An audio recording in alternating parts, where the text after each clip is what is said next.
ఇప్పుడు పూర్తిగా మార్పు వచ్చింది.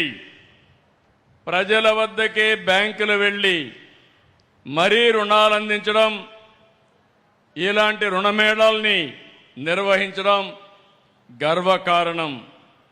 ఈరోజు పల్నాడు జిల్లాలో 1,04,000 మందికి 3,312 కోట్ల రూపాయలు కేంద్ర మంత్రి నిర్మలా సీతారామన్ గారి సమక్షంలో ఈరోజు ఇస్తున్నామంటే చాలా ఆనందం కలుగుతా ఉంది.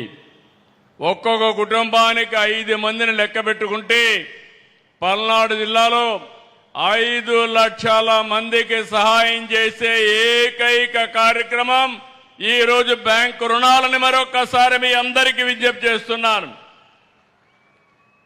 ఒకటి కాదు, వ్యవసాయ రంగం 84,893 మందికి 2,363 కోట్ల రూపాయల రుణాలు.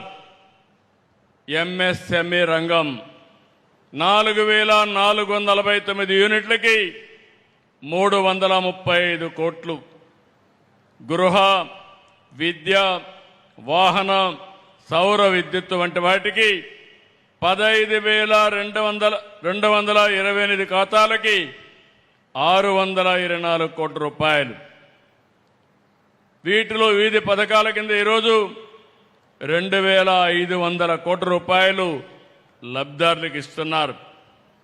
15,000 మంది డాక్రా మహిళలకి, 13,355 మంది పారిశ్రామికవేత్తలకి రుణాలు అందించాం. పిఎం సూర్య గారి కింద 8,574 కుటుంబాలకి 98 కోట్ల రూఫ్ టాప్ సోలార్ ఏర్పాటుకు సహాయం చేశాం.